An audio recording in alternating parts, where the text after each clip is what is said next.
ကဲကလေးတွေအခု close ကိုအားလုံးကလေးတွေလေ့လာပြီးသားပြီဆိုလို့ရှိရင်ဆင်မတို့နောက်ထပ်ကလေးတွေကိုစာမဖတ်တတ်အောင်လုပ်ဖတ်ပေးတယ် verb ing ကိုလေ့လာကြပါမယ် verb ing အဲ့တော့ verb ကို ing ပေါင်းလို့ရှိရင်အဲ့တော့အဓိပ္ပာယ်တွေဘယ်နှမျိုးထွက်သွားလဲဆိုတော့ဆင်မတို့လေ့လာကြည့်အောင်အဲ့တော့ဒါလေးကိုလေ့လာဖို့ဒီမှာဆင်မဆက်တဲ့လေးကြောင်းရေးပေးထားတယ်ကလေးများထားဖတ်ကြည့်ပါအောင် I like reading I saw a boy reading much he passed I drank tea reading အဲ့တော့ကလေးတွေဒီမှာကြည့်ကြည့်အောင်အဲ့တော့ reading အဲ့တော့ read ဘယ်နှခါတွေ့လဲ၄ခါတွေ့တယ်အဲ့တော့၄ခါတွေ့တယ်ဆိုတော့ပုံသဏ္ဍာန်မတူဘူးလားတူတာပေါ့အဲ့တော့အဓိပ္ပာယ်ချင်းတူနိုင်မှာမလားမတူဘူးเนาะဘာမတူလို့လဲနေရာမတူလို့เนาะအဲ့တော့နေရာမတူရင်အဓိပ္ပာယ်မတူဘူးဆိုတော့ကလေးတွေသိသွားပြီဆိုတော့ဆင်မတို့ပထမစာကြောင်းလေးကိုကြည့်မယ် I like reading မှာအဲ့တော့စာကြောင်းရဲ့ main verb ကိုရှာကြည့်အောင် main verb က like အဲ့တော့ subject ကဘာဖြစ်မလဲ I like ကျွန်တော်ကြိုက်တယ်ဆိုတော့ဘာကိုကြိုက်တာလဲကြိုက်ချင်းတာလို့တယ်ခါရတယ်ဆိုတော့မြန်မာလိုကန်ဖို့ English လို object ဆိုတော့ဒီ reading ကဘယ်နေရာရောက်နေလဲ object နေရာရောက်နေတယ်အဲ့တော့ object နေရာဘာလို့နေရာလဲ noun နေရာအဲ့တော့ object နေရာ noun နေရာဆိုတော့နောက်နေရာမှာ verb ing ကိုတွေ့လို့ရှိရင် channel ကเนาะအဲ့တော့စာဖတ်ခြင်းကိုကျွန်တော်နှစ်သက်သည်เนาะအဲ့တော့ reading ကအဲ့တော့ object နေရာပဲ noun နေရာမို့ subject နေရာလည်း noun နေရာဖြစ်တဲ့ reading ကို subject နေရာကိုပို့ရေးလို့မရဘူးလားရတာပေါ့ reading is a good habit စာဖတ်ခြင်းသည်ကောင်းသောအလေးချင်းဖြစ်သည်ဟုတ်မယ်เนาะဒါဆိုလို့ရှိရင်အဲ့တော့ noun နေရာမှာဆိုဘာနဲ့ကောက် channel ကောက်နောက်တစ်ခုကြည့်မယ်ဒုတိယ reading ရဲ့ရှေ့မှာကျွန်တော်ကလေးတွေကြည့်ရအောင် a boy ဆိုတဲ့ဘာလေးရှိနေလဲ noun လေးရှိတယ် noun ကိုအထူးပြုတော့ဘာဖြစ်မလဲ adjective เนาะ noun ကိုအထူးပြုတော့ adjective ဆိုလေးများဘာနဲ့ကောက်ဒေါနဲ့ကောက်စာဖတ်နေသောကောင်လေးတယောက်ကိုကျွန်တော်မြင်ခဲ့ပါသည်အဲ့တော့ကစားနေသောကောင်လေးကိုကျွန်တော်မြင်ခဲ့ပါသည်ဆိုလို့ရှိရင် I saw a boy playing eating စားနေသောကလေးကိုတွေ့ခဲ့ပါသည် I saw a boy eating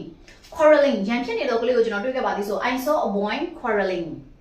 အဲ့တော့ဒါဆိုတာ adjective လေးနဲ့လုပ်လိုက်တာအဲ့တော့ noun ဆိုလို့ရှိရင် verb ing ကို channel ကောက် adjective ဆိုလို့ရှိရင် verb ing ကိုဘာနဲ့ကောက်မလဲဒေါနဲ့ကောက်မယ်ကဲနောက်တစ်ခုကြည့်မယ် reading much he passed အဲ့တော့စာရီအများကြီးဖတ်သောကြောင့်သူဆောင်ဝဲအောင်သွားခဲ့တယ်စာရီအများကြီးဖတ်တော့ကြောင်းဆိုကလေးများဘာကိုပြတာလဲ reason အကြောင်းပြချက်ကိုပြတာအဲ့တော့ reason ဆိုလို့ရှိရင်ဘာနဲ့ကောက်မလဲဆိုတော့ဒေါကြောင့်နဲ့ကောက်မယ်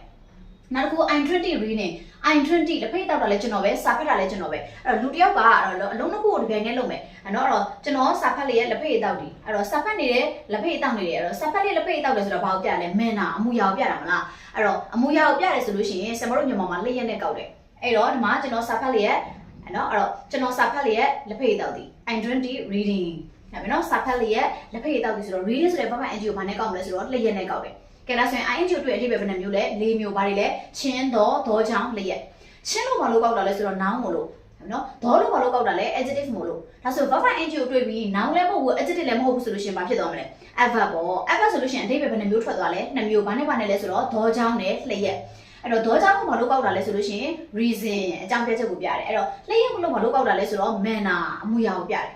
နော်ဒါဆိုရင်အခု verb ing ကိုအဲ့တော့ကလေးတွေကအဲ့တော့အဓိပ္ပာယ်၄မျိုးလေးတက်သွားပြီနောက်တစ်ခု verb ing ရဲ့ပရိယာလေးကိုဆင်မတစ်ခါတည်းထည့်ပြီးတော့သင်ပေးပါမယ်အဲ့တော့ verb ing ကိုဆင်မတော့ on ပေါင်းမယ် on plus verb ing အဲ့တော့ on plus verb ing ဆိုလို့ရှိရင် when sorry တော့ဆင်မ capital နဲ့ရေးလိုက်မယ်နော် on plus verb ing ဆိုရင် when when နဲ့ကောက်မယ်